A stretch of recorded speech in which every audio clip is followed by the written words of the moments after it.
Good morning, students. Good morning, sir. Good morning, sir.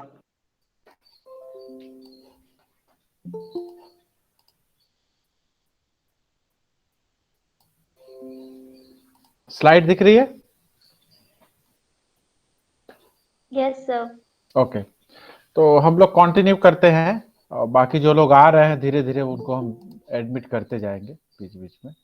ठीक है, तो कल हम लोगों ने डिस्कस किया कि how the equation of motion is different from your wave motion. Okay, in simple harmonic motion you have a solution of y is equal to a sin omega t, because you are dealing with only one particle which is oscillating about a mean position as a function of time. But in case of wave, there are large number of particles at with just a second, there are large number of particles distributed in space. Okay, and we have to write a solution of differential equation in which we can have information about all the particles at any time. तो उसलिए हम लोग का जो wave equation आता है वो आता है y is equal to a sine omega t minus k x, ठीक है, या a sine 2 pi by lambda vt minus x. मतलब this is the x is the position of particle, y is the displacement of the particle at x position x at time t of a wave which is traveling with velocity v. ठीक है, तो ये हमारा आ गया equation. और जो differential equation आया था वो क्या आया था? D square Y by D x square is equal to 1 by we square D square Y by D T square, कुछ इस फॉर्म में. सॉरी, शायद वो 1 बाई वी स्क्वायर इधर आएगा. ठीक है, हाँ, 1 by we square D square Y by D T square. तो इस फॉर्म में हमारा डिफरेंशियल इक्वेशन आया वेव का, और जिसका सोल्यूशन हम लोगों ने कुछ इस तरह से लिया. तो इज इट क्लियर कि wave, how your wave is different from your SHM? मतलब एसएचएम के मोशन में और वेव मोशन में क्या डिफरेंस है?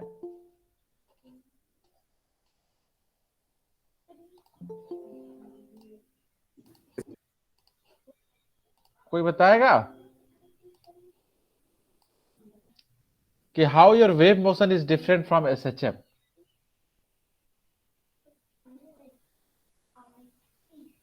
ओके, ठीक है. मैं अगर कुछ और पूछना चाहूं, सपोज ये हमारा इक्वेशन है वेव का.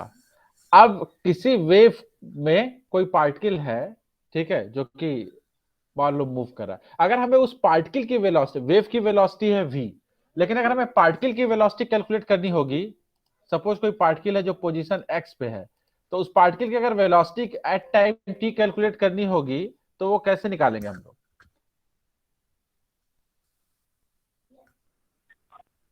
X by T. हाँ सर एक्स बाई टी कर देंगे. एक्स बाई टी कर देंगे. कोई और? सर एक बार डिफरेंशिएट करके किसको डिफरेंशिएट करेंगे? जो वेव की इक्वेशन, वेव की इक्वेशन है किसके रिस्पेक्ट में? वेलोसिटी और डिस्प्लेसमेंट के. नहीं, टाइम के रिस्पेक्ट में differentiate. Y basically Yes, sir. Respect P. Y को डिफरेंशिएट करेंगे टाइम के रिस्पेक्ट में. ठीक है, Yes, क्योंकि sir. वाई क्या है? What is y here? Displacement. Displacement of what?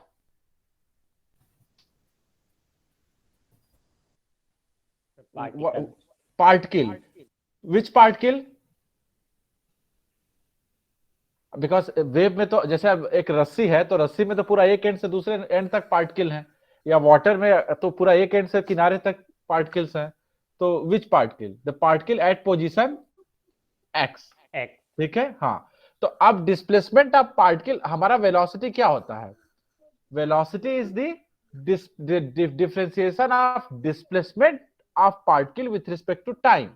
ठीक है, तो यहां हम लोग x के रिस्पेक्ट में डिफरेंशिएट नहीं करेंगे. ठीक है, x तो पार्टिकल, x डिस्प्लेसमेंट नहीं है पार्टिकल का. x खाली पार्टिकल की पोजीशन बता रहा है कि वो अपने ओरिजिन से जो आपने रेफरेंस पॉइंट लिया है उससे वो कितना डिस्टेंस पे है। बट पार्टिकल का जो डिस्प्लेसमेंट है, ठीक है, वो वाई डायरेक्शन में हो रहा है, राइट। अगर ट्रांसवर्स वेव में, तो हम वाई के रिस्पेक्ट में डिफरेंशिएट करेंगे। ओके, सो नाउ अब हम, अच्छा एक और चीज हम यहाँ पे इंटरप्रेट कर दें कि जैसे हमारा वेव इक्वेशन है y is equal to a sin omega t minus k x, यहाँ पे साई टर्म यूज किया गया है, ठीक है, तो इससे कंफ्यूज होने की जरूरत नहीं है, ठीक है, this is a y, right. अब यहाँ पे जो k है, ठीक है, k जो है जिसको हम वेव वेक्टर कह रहे हैं, इसको प्रोपोगेशन वेक्टर भी कहा जाता है, ठीक है, wave vector, propagation vector, because there is a term vector, तो इसका मतलब कि एक वेक्टर क्वांटिटी है, ठीक है। तो जब हम बेसिकली यहाँ पे क्या होता है, k डॉट एक्स लिखते हैं, ठीक है, k vector dot x vector, right, या 3 डायमेंशन में जब जाते हैं तो k dot are, k vector dot are vector लिखते हैं, ठीक है। तो इसलिए इसको वेव वेक्टर या प्रोपोगेशन वेक्टर भी कहा जाता है। ये वेक्टर साइन क्या डिनोट करता है, बेसिकली जो k का डायरेक्शन होता है, k वो डिपेंड करता है कि वेव किस डायरेक्शन में प्रोपोगेट कर रही है, तो इसीलिए इसको प्रोपोगेशन वेक्टर भी कहा जाता है, राइट। तो ये एक इंपॉर्टेंट टर्म है जो कि आप आगे जब थोड़ा सा मॉडर्न फिजिक्स में जब जाएंगे तो वहां पे थोड़ा डिटेल में पढ़ेंगे, ठीक है। सो अब हम आते हैं particle velocity and wave velocity के रिलेशन पे, ठीक है। अब जैसे वेव का इक्वेशन हमने ले लिया, ठीक है, ये वेव का इक्वेशन नंबर 18 दिख रहा है, Yes, sir. ओके। तो ये इक्वेशन 18 किस चीज का इक्वेशन है,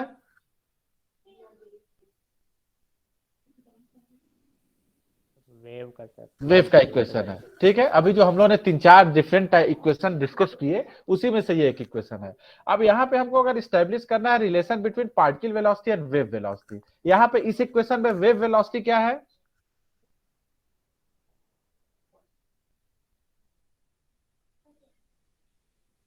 V v, पार्टिकल वेलोसिटी क्या होगी, dy by dt. dy by D T, very good. तो हम क्या करेंगे, हमको रिलेशन स्टैब्लिश करना है पार्टिकल वेलोसिटी और वेव वेलोसिटी में, तो हम सिंपली हम क्या करेंगे, पार्टिकल की वेलोसिटी निकाल लेंगे और उसको वेव वेलोसिटी जो v है उससे रिलेट कर देंगे, तो let's do it.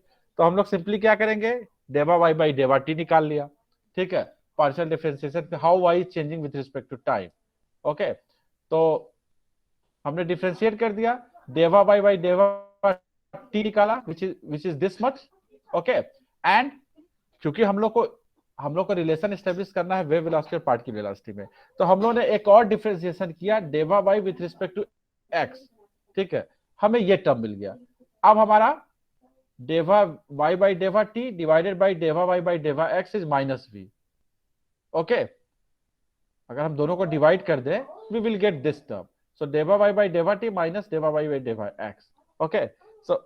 So this is the relation between your particle velocity and wave velocity, ठीक है। तो डेवा y बाई डेवा x is nothing but your slope of the displacement curve, means हमारा जो डिस्प्लेसमेंट है वो x के साथ कैसे वेरी कर रहा है। So we can simply write the relation between wave velocity, so this deva y by deva t is your particle velocity, v is your wave velocity, and deva y by deva x is the slope of the displacement, okay. So this is how we can write the relation between particle velocity and phase velocity. Now what is the maximum value of deva y by deva t, maximum value कब होगी, जब cosine का value 1 हो जाएगा, ठीक है। so this becomes 1, और उस केस में हमारा क्या हो जाएगा, this deva y by deva x में this term also becomes 1, okay, with 2 pi by lambda term. So we have the maximum velocity, maximum particle velocity is 2 pi by lambda a into v times, okay. So this is your, yeah, maximum particle velocity is 2 pi by a lambda into wave velocity. maximum कब होगा, जब cos की value 1 हो जाएगी, cos of this term becomes 1, तो ये हमारे इसमें भी है डेवा y by डेवा x में, जब ये 1 हो जाएगा तो ये भी 1 हो जाएगा। So this is how we can write the relation between particle velocity and wave velocity. Now अब हम आते हैं pressure variation in a plane progressive wave. तो जो अभी तक हम डिस्कस कर रहे हैं वेव, उसको हम बेसिकली एक प्लेन प्रोग्रेसिव वेव ही है, ठीक है। तो अगर एक लॉन्गिट्यूडनल वेव है, ठीक है, अभी तक हम ट्रांसवर्स वेव की बात कर रहे थे, ठीक है, अगर हम लॉन्गिट्यूडनल वेव की जब बात करते हैं तो लॉन्गिट्यूडनल वेव में वही हमारा हमने कल डिस्कस किया था कि वो डेंस डेंस रेयर जैसा एक पैटर्न बनता है, ठीक है, क्योंकि जो डिस्प्लेसमेंट होता है वो along the propagation of wave होता है, ठीक है। तो डेंस रेयर मतलब वेरिएशन ऑफ प्रेशर, ठीक है। तो जैसे जहां पे डेंस होगा वहां प्रेशर ज्यादा होगा, जहां पे रेयर होगा वहां प्रेशर कम होगा। तो it is a kind of longitudinal wave में there is a variation of pressure, right. तो उसी प्रेशर को हम लोग कैलकुलेट करेंगे कि कैसे प्रेशर वेरिएशन आ रहा है प्लेन प्रोग्रेसिव वेव में, ठीक है। तो let us take a example, ठीक है, ये लॉन्गिट्यूडनल वेव है which is travelling along this direction, ठीक है, ये ओरिजिन से इस डायरेक्शन में प्रोपोगेट कर रही है। अब हम यहाँ पे एक प्लेन ले लेते हैं PQ और दूसरा प्लेन ले लेते हैं RS। PQ जो प्लेन है, ठीक है, which is at x distance from the origin and RS is at y distance from the origin, ठीक है। ये जब हमारा कोई वेरिएशन नहीं था, वहां पे कोई डिस्प्लेसमेंट नहीं था, तब की कंडीशन है। Now suppose a wave is propagating from O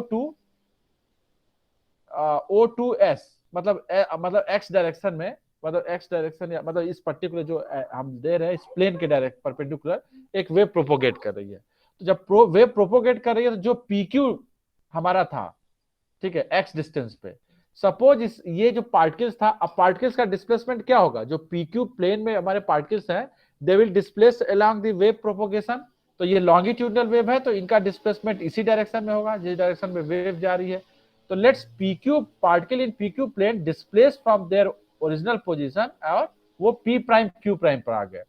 तो इनकी इनिशियल पोजीशन x थी, वो हो गई, मतलब वो y डिस्प्लेस हो गए, जो x पे थे उसमें एक y डिस्प्लेसमेंट आ गया। ऐसा हम क्यों ले रहे हैं, क्योंकि हमने x पोजीशन लिया हुआ है। अगर हम वेव इक्वेशन देखें तो y is equal to a sin omega t minus kx, तो y is the displacement of particle and x is the position of particle, ठीक है। तो x हमारा पोजीशन है and y is the displacement. तो यहां पे भी जो PQ है, PQ is the position of the particle in PQ plane, ठीक है, and y is the displacement of particle, means जो पार्टिकल x पोजीशन पे थे they are displaced by y displacement. Is it clear? Yes, sir. Okay, now similarly there is another plane which is at a distance x plus dx from the origin and they are displaced by y plus dy। Okay, तो हमने दो plane consider किया, एक x position पे जो कि y displace हुआ और एक प्लेन हमने कंसीडर किया x प्लस dx पोजीशन पे जिसमें डिस्प्लेसमेंट हुआ y प्लस dy, ठीक है। ये हमने दो प्लेन कंसीडर किए, मतलब वेव प्रोपगेशन के डायरेक्शन में। अब चूंकि हमें प्रेशर कैलकुलेट करना है, तो प्रेशर होता है फोर्स बाय एरिया, तो हमें कुल मिला के कहीं ना कहीं एरिया के कॉन्सेप्ट को भी इंट्रोड्यूस करना पड़ेगा, ठीक है। अब सपोज हम मान लेते हैं कि जो एरिया ऑफ क्रॉस सेक्शन है, ये PQ हमने जो प्लेन लिया है एक रेक्टेंगल जैसा, सपोज ये क्रॉस सेक्शन एरिया है A, ठीक है। तो जो लेयर डिस्प्लेस हुई, ठीक है, मतलब अगर हम बात कर लें कि जो हमारा ये डिस्प्लेसमेंट हुआ एक तरह से, अगर हम इसका क्रॉस सेक्शन एरिया मान लें A, ठीक है, तो हमारा जो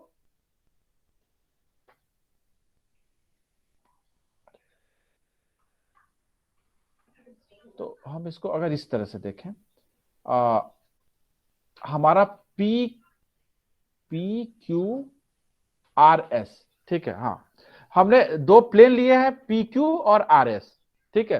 तो PQRS प्लेन के बीच में, ठीक है, अगर PQ का हमारा जो एक प्लेन है उसका क्रॉस सेक्शन एरिया A है, ठीक है, तो PQRS मतलब PQ प्लेन और RS प्लेन के बीच में जितना भी हमारा वॉल्यूम है, जो भी मीडियम है, उस मीडियम का वॉल्यूम क्या होगा, PQ और RS के बीच में कितना डिस्टेंस है, dx, और क्रॉस सेक्शन एरिया क्या है, A। तो टोटल वॉल्यूम जो उसके बीच में जो मीडियम है उसका वॉल्यूम कितना होगा, ADX। Which is written here, ठीक है। ये हमारा तब है इनिशियल पोजीशन, मतलब जब हमारा वेव का प्रोपोगेशन नहीं हो रहा है, कोई डिस्प्लेसमेंट नहीं हुआ है, राइट। तो initial volume between PQRS is ADX, okay. We will keep in mind. Now after the displacement, ठीक है, जैसे हमारा वेव प्रोपोगेट कर रहा है तो वेव प्रोपोगेशन में हमारा पी क्यू जो था वो चला गया पी प्राइम क्यू प्राइम पे, और आर एस डिस्प्लेस होके चला गया आर प्राइम एस प्राइम पे, सपोज किसी टाइम पे, ठीक है, एट ए सर्टेन टाइम। तो इस समय क्या होगा, हमारा जो इस समय दोनों प्लेन के बीच का वॉल्यूम क्या होगा, so the distance between P prime Q prime and R prime S prime is how much. हमें क्या करना पड़ेगा, ये डिस्टेंस हो गई x प्लस डी एक्स और ये डिस्टेंस हो गई y प्लस डी वाई। तो r प्राइम s प्राइम का जो पोजीशन होगा वो ओरिजिन से कितना डिस्टेंस पे है, x plus D x plus y plus D Y. Is it clear? r prime s prime की पोजीशन हो गई x plus D x plus y plus D y, और p प्राइम q प्राइम की position क्या हो गई, x plus y। ठीक है, x पोजीशन थी, y डिस्प्लेस हुआ, तो टोटल डिस्प्लेसमेंट हो गया x प्लस y।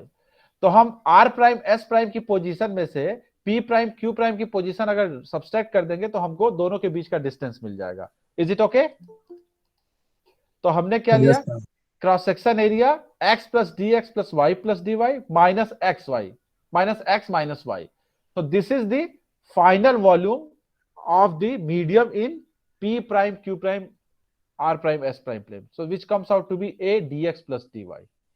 ठीक है, तो इनिशियल वॉल्यूम था हमारा, सॉरी, इनिशियल वॉल्यूम था a dx बिफोर, मतलब initial before, just a second, initial volume था हमारा a dx, जब वेव नहीं ट्रेवल कर रहा था, जब डिस्प्लेसमेंट हो गया तो हमारा हो गया a dx plus dy। Now what is the change in volume, मतलब हमारा क्या हो गया, एक इनिशियल वॉल्यूम था, एक फाइनल वॉल्यूम था, तो चेंज इन वॉल्यूम क्या हुआ, हमने फाइनल वॉल्यूम जो था उसमें से इनिशियल वॉल्यूम को सब्सट्रैक्ट कर दिया, सो this is the change in volume, right. अब ये चेंज इन वॉल्यूम क्या है, हमारा जो वेव प्रोपोगेट कर रहा है तो मीडियम, मतलब वहां पे जो वॉल्यूम था जो हमने किसी सर्टेन टाइम में लिया था मीडियम का, उसमें कितना वेरिएशन आ गया। ठीक है, अब हमारे पास volume strain, what is volume strain, change in volume divide by initial volume. तो चेंज इन वॉल्यूम क्या है, A D Y, initial volume क्या था, ए डी एक्स। ठीक है, this is change in volume और इनिशियल वॉल्यूम था A D X, तो which is comes out to be D Y by D X, this is strain. Now volume strain हमको मिल गया, सो we can calculate bulk modulus, क्योंकि finally हमें चाहिए pressure. ठीक है, तो हम प्रेशर तक कैसे पहुंचेंगे, तो हमें स्ट्रेन मिल गया, बल्क मॉडुलस क्या था, बल्क मॉडुलस हमारा क्या होता है, stress by strain, stress by volume strain, वही होता है ना बल्क मॉडुलस। Yes sir. हाँ, तो हमारा क्या था, एफ मतलब स्ट्रेस क्या था, कितना प्रेशर हमने लगाया, कितना चेंज इन प्रेशर था, F by A, which is nothing but change in pressure, या उसको आप प्रेशर भी लिख सकते हैं। ठीक है, अगर इनिशियल प्रेशर जीरो को आप जीरो मान लें, तो change in pressure is your stress, F by A divided by volume strain. तो चेंज इन प्रेशर को हम मान ले माइनस डीपी। ठीक है, हम ऑलवेज माइनस साइन के साथ लिखते हैं वॉल्यूम स्ट्रेन को, क्योंकि हम जानते हैं कि जब हम प्रेशर लगाएंगे तो वॉल्यूम डिक्रीज करता है। ठीक है, तो उस हिसाब से हम माइनस साइन के साथ हमेशा वॉल्यूम स्ट्रेन को लिखते हैं। ठीक है, तो क्योंकि जब प्रेशर हम इंक्रीज करेंगे तो वॉल्यूम डिक्रीज करेगा, ये हमने इलास्टिक मॉडुलस में पढ़ाया था, तो डिस्कस किया था। तो चेंज इन प्रेशर हमारा हो गया माइनस डीपी, वॉल्यूम स्ट्रेन हमारा D Y by D X है, so we have this. So now from here we can get dp is equal to minus k dy by dx।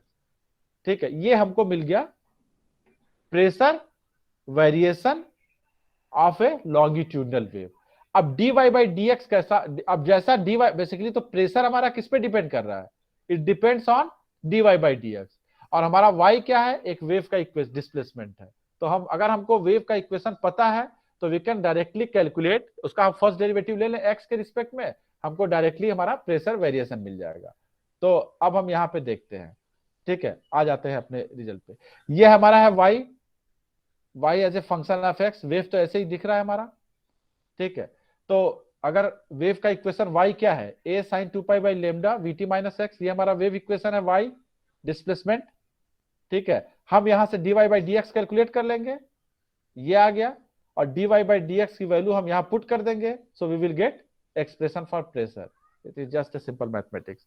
तो minus sign plus हो गया, हमारा जो DP था वो आ गया के बल्क मॉडुलस टाइम्स। ठीक है, यहां पे रहे, सॉरी, ये एक्सप्रेशन में bulk modulus times dy by dx। तो हमने यहाँ पे लिख लिया dp is equal to k which is bulk modulus, यहाँ स्मॉल के लिखा है, कैपिटल रहेगा, bulk modulus times dy by dx। So this is your pressure variation. ठीक है, अब या इसको हम और सिंपल फॉर्म में लिख सकते हैं, P is equal to P max, ये जो कांस्टेंट है बाहर इसको हम P मैक्स लिख दें, जैसे हम लिखते हैं ना y is equal to a sine something. तो a हमारा क्या होता है, मैक्सिमम डिस्प्लेसमेंट होता है, तो वही ये मैक्सिमम प्रेशर हो गया। ठीक है, मैक्सिमम प्रेशर मतलब P कब मैक्सिमम होगा, जब कॉस की वैल्यू 1 हो जाएगी। तो कॉस की वैल्यू 1 हो जाएगी तो P max becomes this term, तो this is P max cos this time. तो ये हमारा हो गया expression for pressure variation in a plane progressive wave, right. तो इट इज ऑल्सो, बस क्या डिफरेंस है यहाँ पे अगर हम देखें तो y में साइन टर्म है और प्रेशर में कोसाइन टर्म है। ठीक है, मतलब लगभग इसमें हमारा डिफरेंस होगा ये π/2 फेज डिफरेंस होगा प्रेशर वेरिएशन का। So this is how we can calculate the variation of pressure in a plane progressive wave. Is it clear? हम लोग कैसे यहां तक इस स्टेप तक पहुंचे? Yes sir. ओके, नाउ तो ये बेसिकली ये हो गया हमारा लॉन्गिट्यूडनल वेव के लिए। ये जो अभी हमने जो कैलकुलेशन किया या जो डेरिवेशन निकाला ये लॉन्गिट्यूडनल वेव के लिए, क्योंकि प्रेशर वेरिएशन वहीं पे आता है। जैसे कि साउंड वेव क्या है, इज इट ट्रांसवर्स और लॉन्गिट्यूडनल? लॉन्गिट्यूडनल। तो लॉन्गिट्यूडनल वेव में क्या होता है, जैसा कि आप बोलते हैं तो होता क्या है, जैसा कि आपने बोला, ठीक है, तो basically you are transferring some energy to the air molecules. ठीक है, आपके जो मतलब आप मुंह के बाहर जो एयर मॉलिक्यूल्स है, बेसिकली आप उसमें अपनी एनर्जी ट्रांसफर कर रहे हैं। एक साउंड जो आप बोल रहे हैं, ठीक है, वो डिस्प्लेस हो रहा है, ठीक है, वो अपने बगल वाले को डिस्प्लेस कर रहा है, तो उसमें एक प्रेशर वेरिएशन क्रिएट हो रहा है and that pressure variation will reach to the ear of the listener. ठीक है, तो वो उस प्रेशर वेरिएशन को वो मतलब बेसिकली उसी सिग्नल को वो सुनता है। तो उसी प्रेशर वेरिएशन, वो प्रेशर वेरिएशन एक्स के रिस्पेक्ट में या टाइम के रिस्पेक्ट में कैसा होगा, that we are calculating by this expression. Okay, now velocity of a longitudinal wave in a liquid और ए गैस, मतलब हाँ बोलो सर। प्रोग्रेसिव और हार्मोनिक वेव में क्या डिफरेंस होता है? हार्मोनिक वेव जैसे कि हम लोग सिंपल हार्मोनिक मोशन की बात कर रहे हैं। ठीक है, तो हार्मोनिक मतलब कि देयर आर मेनी टर्म्स। ठीक है, वहां पे लीनियर, क्वाड्रेटिक, क्वाड्रुपल, मतलब बहुत सारे टर्म्स आ सकते हैं। बट जब हम उसमें सिर्फ लीनियर टर्म लेते हैं तब हम उसको सिंपल बोलते हैं। ठीक है, तब हम उसको सिंपल बोलते हैं, सिंपल हार्मोनिक। ठीक है, तो हमने डिफरेंस पहले ही बता दिया कि सिंपल हार्मोनिक और प्रोग्रेसिव वेव। ठीक है, progressive plane progressive means the wave which is propagating in the medium, right. हम लोग उसको मीडियम में प्रोपोगेशन की बात कर रहे हैं। ठीक है, बट एसएचएम में हम सिर्फ क्या करते हैं, हम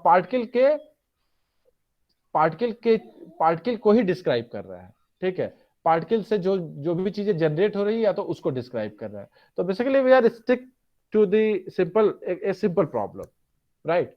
तो यही बेसिक डिफरेंस है दोनों में। Okay sir. सो अब हम आते हैं वेलोसिटी और longitudinal wave, sorry velocity of a longitudinal wave in a liquid और ए गैस। ठीक है, मतलब एक मीडियम में अगर कोई लॉन्गिट्यूडनल वेव प्रोपोगेट करिए तो उसकी वेलोसिटी क्या होगी। अभी तक जो भी हमने डिस्कशन किया उसमें हमने पहले ही मान लिया है कि velocity of a wave is v, जैसे हमने लिखा a sin omega t minus kx। ठीक है, या a sin 2 by lambda vt minus x हम लिख रहे हैं, तो वहां पे v हमने मान लिया है कि v वेलोसिटी से वेव प्रोपोगेट कर रही है। But what are the factors, what are the parameters which control या which decide the velocity of a longitudinal wave. ठीक है, तो उसके लिए हम लोग उसका डेरिवेशन भी हम लोग करने जा रहे हैं। ठीक है, अब आते हैं। ठीक है, हम लोगों ने अभी ये एक्सप्रेशन डिराइव किया था, हम लोग का एग्जांपल यही रहेगा क्योंकि लॉन्गिट्यूडनल वेव डील कर रहे हैं तो हम लोग इसी एग्जांपल को कंसीडर करेंगे। ठीक है, और इसमें हम लोग एक एक्सप्रेशन देखें कि जो प्रेशर है pressure variation is minus k D Y by D x. ठीक है, तो हम इसी कंसेप्ट को यूज करेंगे। तो बेसिकली क्या है कि चेंज इन प्रेशर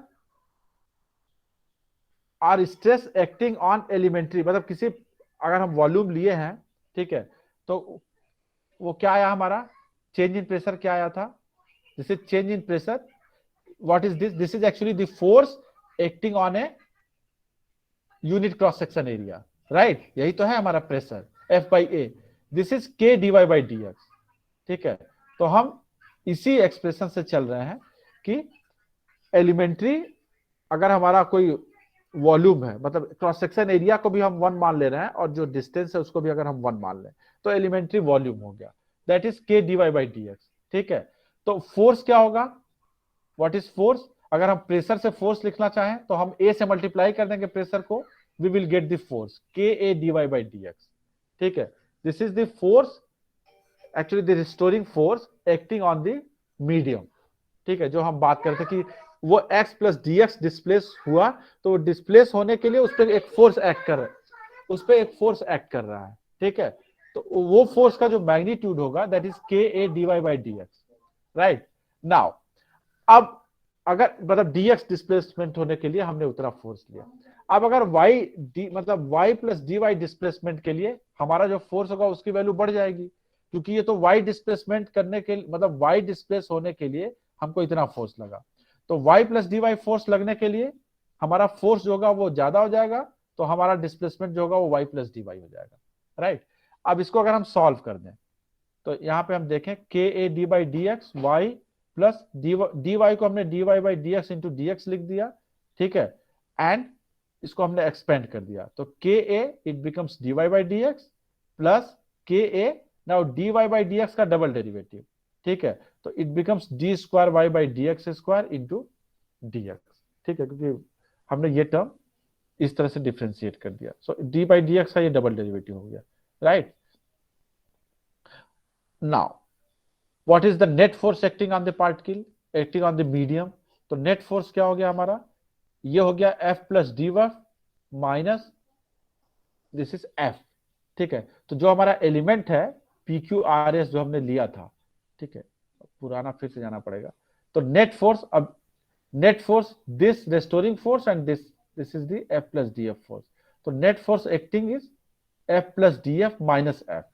ओके, तो हमने इस फोर्स को कैलकुलेट कर लिया, so this minus this term, तो हमने माइनस ये टर्म कैलकुलेट किया, यहां पे सब्स्टिट्यूट किया, and we get the net force acting on the element P Q R S is k a d square y by dx square into dx.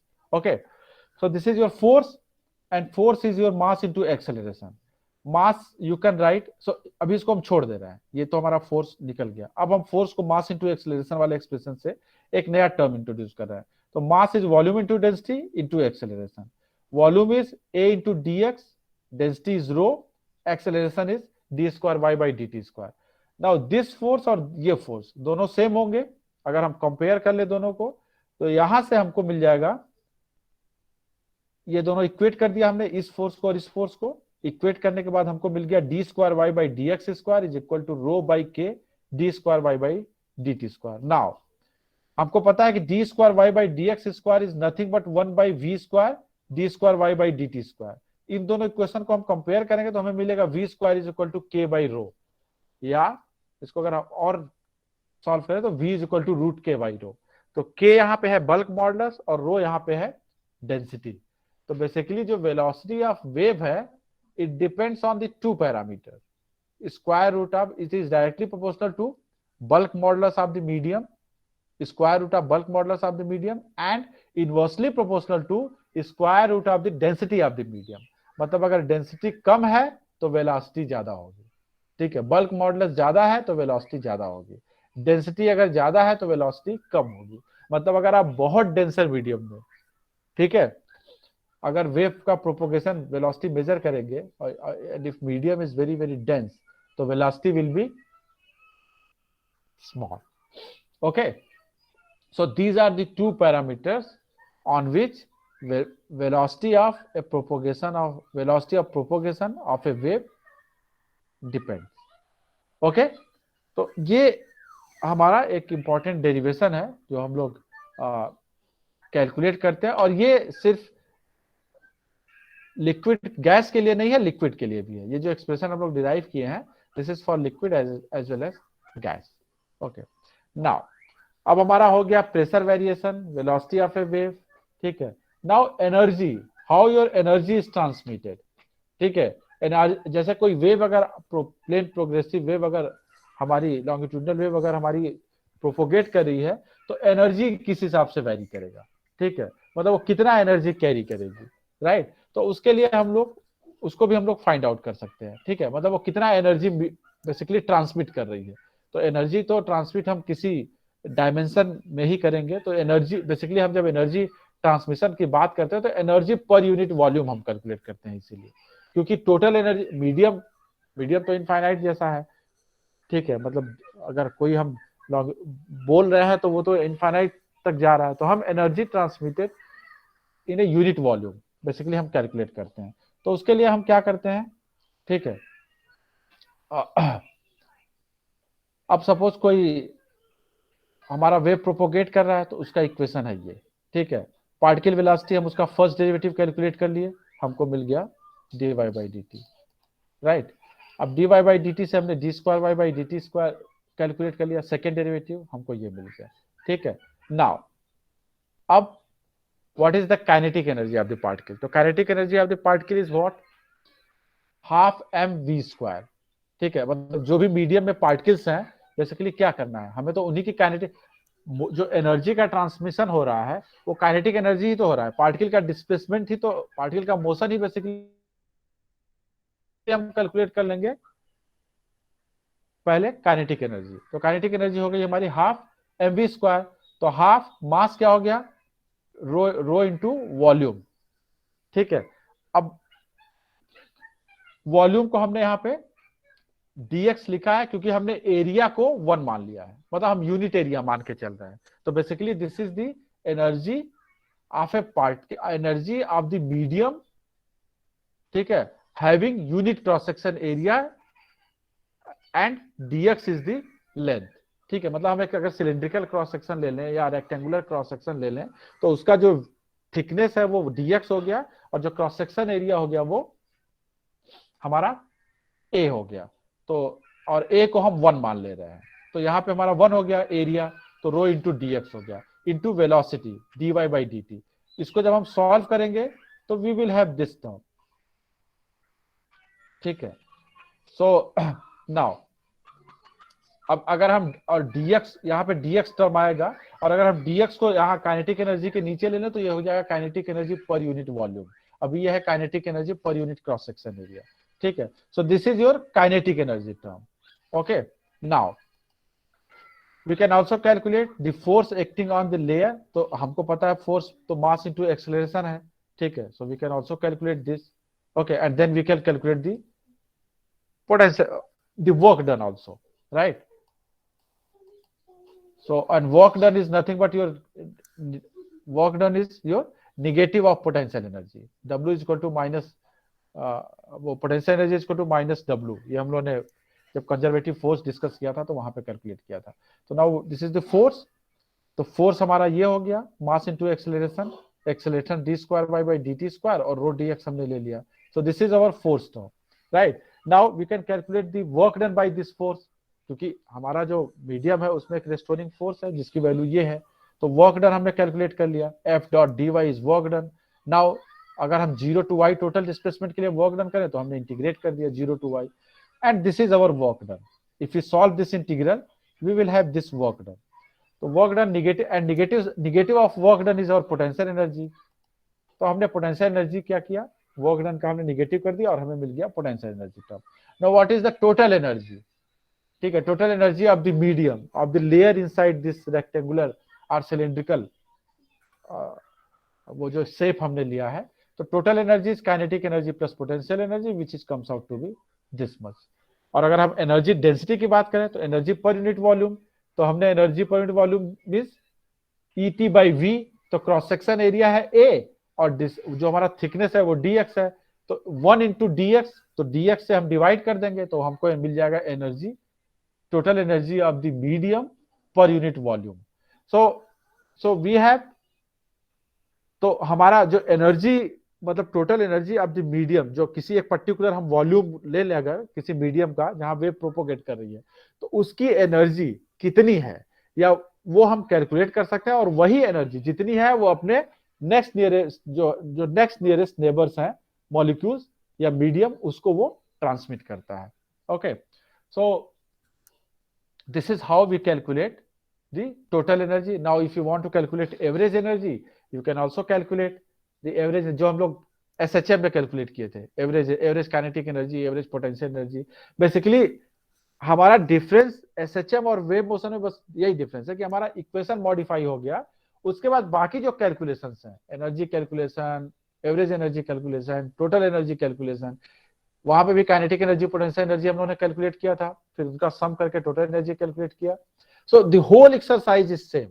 ठीक है, average energy भी हम लोगों ने कैलकुलेट किया. तो एवरेज एनर्जी क्या है, हम पूरा एक साइकिल या एक टाइम पीरियड का एनर्जी कैलकुलेट करके उसको टोटल टाइम पीरियड से डिवाइड कर दें. So what we have done, 1/t, तो टोटल टाइम, एक टाइम पीरियड का t हमने ले लिया, और 0 to t इंटीग्रेट करके हमने टाइम के रिस्पेक्ट में काइनेटिक एनर्जी वाले एक्सप्रेशन को इंटीग्रेट कर दिया. So then we get the average kinetic energy, and similarly we can also calculate the average potential energy. तो जैसा उसमें भी हम लोगों ने देखा था कि जो एवरेज काइनेटिक एनर्जी थी हमारी SHM में, वो टोटल एनर्जी की आधी थी, और एवरेज पोटेंशियल एनर्जी भी टोटल एनर्जी की आधी थी. So the same expression we are getting here also. ठीक है, तो ये हमारा हो गया kinetic energy, potential energy, total energy, pressure variation, velocity of a wave. ठीक है, all this things we can do by using these mathematical procedures. Okay, now हमारा है सुपरपोजिशन ऑफ वेव. ठीक है, तो हम लोग ऑलरेडी ये एक्सरसाइज कर चुके हैं क्लास में, जब मैंने लिसा जूस फिगर पढ़ाया था. अगर तुम लोग को याद होगा तो लिसा जूस फिगर में हम लोगों ने सुपरपोजिशन ऑफ वेव को ऑलरेडी डिस्कस किया था कि दो SHM अगर एक डायरेक्शन में है तो उनका सुपरपोजिशन कैसा होगा. तो इस चीज को तो हम यहाँ नहीं डिस्कस करेंगे, because that I have already discuss. अब नेक्स्ट क्लास में हम डिस्कस करेंगे स्टैंडिंग वेव क्या होती हैं. ठीक है, उनके क्या इंपॉर्टेंट कैरेक्टरिस्टिक्स होते हैं स्टैंडिंग वेव के, और एक और यहाँ पे कंसेप्ट आता है स्टैंडिंग वेव के बाद हमारा ग्रुप वेलोसिटी और फेज वेलोसिटी का. ठीक है, जिसको कि हम अगले क्लास में डिस्कस करेंगे, और प्रोबेबली ये हमारा लगभग ये मतलब जो मेजर पोर्शन है हम लोगों के सिलेबस का वो यहाँ पे कवर हो जाएगा. एक दो टॉपिक अगर कुछ छूट रहे हैं तो उसको फिर मैं उसके आगे कवर करने की कोशिश करूंगा. ठीक है, तो ये इसमें ये बेसिकली एक मैथमेटिकल प्रोसेस है. ठीक है, मतलब बहुत सिंपल सा हमारा कैलकुलेशन है जो कि हम लोग नेक्स्ट क्लास में डिस्कस करेंगे ये सब. ठीक है, phase velocity, group velocity and standing waves. Okay, so I stop here. और आप लोग ये जो, क्योंकि हम लोग ऑनलाइन PPT में पढ़ा रहे हैं तो थोड़ा सा तेजी से मूव करते हैं, बट ये है कि जो मैथमेटिकल स्टेप्स हैं दीज आर वेरी सिंपल. ठीक है, बस आपको इंटीग्रेशन डिफरेंशिएशन ही करना है. हाँ, बट कंसेप्ट आपको थोड़ा समझना पड़ेगा. तो you go through books and try to understand everything, और जो नहीं समझ में आ रहा है, ठीक है, उसको हम लोग डिस्कस करेंगे. ठीक है, और हम अभी आपको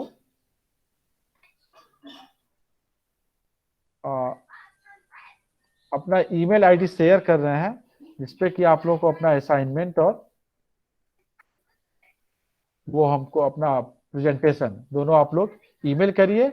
अपना असाइनमेंट और प्रेजेंटेशन का जो फाइल नेम है, ठीक है, उसको आप लोग अपना नाम, अपने नाम और अपना रोल नंबर और नाम जरूर लिखिए असाइनमेंट पे.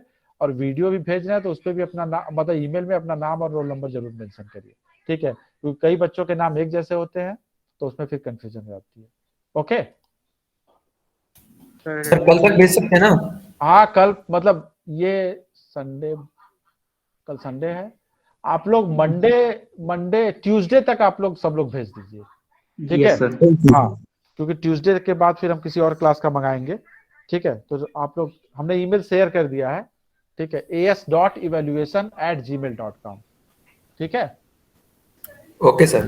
हाँ, व्हाट्सएप ग्रुप पे हमने शेयर कर दिया, तो उसी पे आप लोग अपना सब भेज दीजिए. ठीक है, हाँ, अटेंडेंस ले लीजिए.